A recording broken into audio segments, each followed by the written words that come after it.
nós precisamos constatar que a prioridade da ensinança está completamente robês.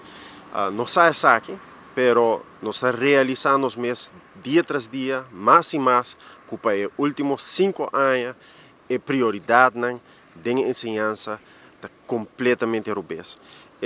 A mim ainda, nós temos a notícia que a Fundação Ban Uniman para criar nos muitos não, mas se vai corta, não tem como 800 muita da dona comida e a outra sai a notícia no donação barra drasticamente lo limitar 300 muita de haia desayuno na escola.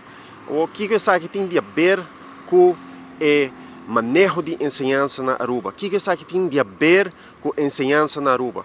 Ora que nós estamos aqui, que é a necessidade de ensinança, é muito importante para nos recordar quem está a pessoa que está involucrada no processo aqui. É maior, é maestro, governo, mas trabalhando junto para, na primeiro lugar, criar uma atmosfera que está conduzir a uma boa ensinança. Nenhum mucha não vai ser bom se é mucha não está contente.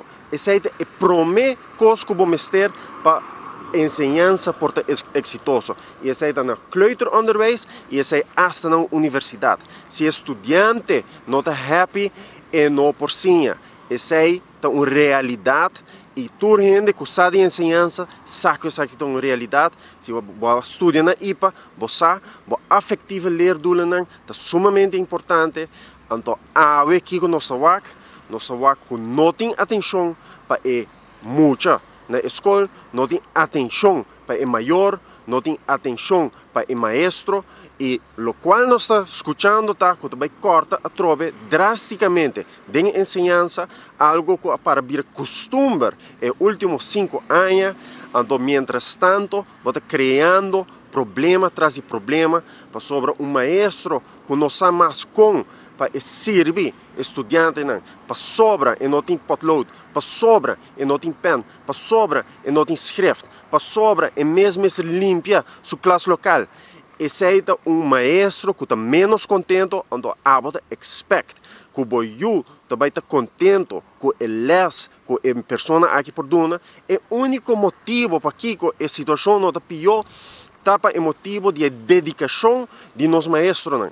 Pero nota é circunstância de conduzir a um maestro contento. O governo aqui, se tem um conselho que nos perdona, como vamos seguir uma governação a base de diálogo. Bota começar com o diálogo, então é hora de formular o manejo.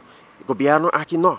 Repetidamente bota que nada assim de lá um plano, maneira BTW, então na final, a onda da business vai para o Grêmio. E que vem, essa aí está buchi para o BES. Essa aqui não é maneira para governar. Essa aqui é sinal de gente que não mesmo ter educação como para governar o país aqui.